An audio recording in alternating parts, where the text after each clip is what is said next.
Bible déclare que les gens sont autour de Daniel. Ils se disent, ce gars, on doit le détruire. On doit mettre fin à son succès. Mais ils cherchent dans l'organisation, dans le gouvernement, une faute. Dans l'administration, ils ne trouvent pas. Ils disent, ah, si dans l'administration on ne trouve pas, cherchons quelque chose contre lui dans la loi de son Dieu. Satan sait qu'il ne peut pas te vaincre. Le seul moyen pour lui de te vaincre, c'est de te créer un problème avec Dieu. Parce que de lui-même, il n'a aucun pouvoir, il n'a aucune capacité de te vaincre. Ils disent la seule chose, trouvons un problème dans la loi de son Dieu contre lui. Alors ils disent, on va interdire à qui que ce soit de prier quelconque autre Dieu. Ça veut dire qu'ils ont accepté eux-mêmes de ne pas prier leur Dieu, pourvu que Daniel ne prie pas son Dieu. Tu ne sais pas ce que les gens sont prêts à payer pour te voir ne pas prier. Ça veut dire qu'eux-mêmes ils avaient de Dieu. Eux-mêmes ils croyaient en des dieux. Mais ils ont accepté de ne pas prier leur Dieu pendant 30 jours. Et de ne prier que le roi dont il sait qu'il n'a rien. Mais de ne pas prier leur Dieu, pourvu que Daniel ne prie pas son Dieu.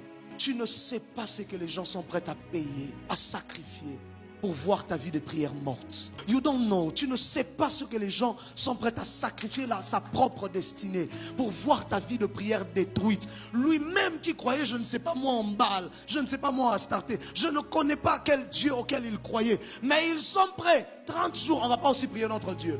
Mais pourvu que Gracien a sambelaté, pour ceux qui a sambeli, le réveil va tomber. Pourvu qu'Ézéchiel ne prie pas. S'il prie, Bukavu va changer.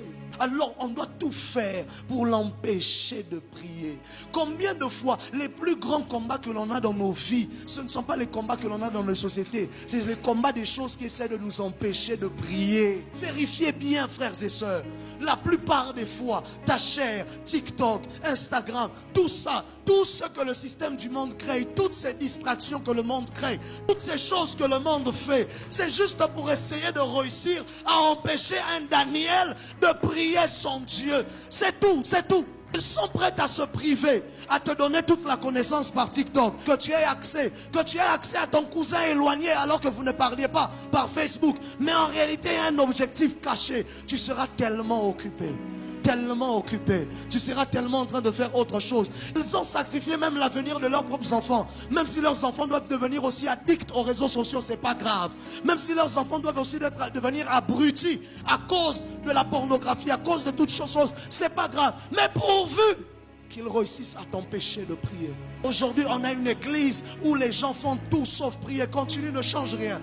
On a une église où les gens savent tout faire sauf prier. Soit ils prient de la mauvaise manière, soit il ne prie pas. Et ainsi, à chaque fois que tu commences à monter dans la prière, un événement arrive pour essayer de t'empêcher de prier. Le feu de la prière s'éteint encore. Et tu te dis, qu'est-ce qui se passe? Toi, tu dis, c'est normal, j'étais fatigué. Après recharge 21. Non, il y a quelqu'un quelque part qui se sont réunis. Ils ont dit que personne ne prie un quelqu'un contre Dieu. Et qu'on prie le roi Assérius. Et aujourd'hui, il y a un roi dans la terre qu'on est en train de prier. On prie Mark Zuckerberg. On prie je ne sais pas qui. On prie tous ceux qui nous ont donné les réseaux. On prie Shing Show, si c'est Shing Show de TikTok là, je ne sais pas. Tout le temps, ils nous gardent avec eux. Ils nous gardent avec eux. Ils nous gardent avec eux. Parce qu'ils savent, frère, si on devait récupérer la vie de prière de nos pères, avec les grâces faciles que Dieu nous a données de nos jours, s'il fallait qu'on récupère la vie de prière d'Idaos, s'il fallait qu'on récupère la vie de prière d'Adina Bala, s'il fallait qu'on récupère la vie de prière de ses pères, quels sont les résultats qu'on produirait?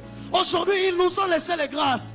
Ils savent que Dieu nous a fait des dons. Ils savent que nos yeux s'ouvrent, que la puissance se manifeste par nos mains. Mais ils nous ravissent la prière. Et ainsi tes dons sont toujours au plus bas niveau. Au plus bas niveau. Au plus bas niveau. Au plus bas niveau. Pourquoi? Ce n'est pas alimenté par une sérieuse violence.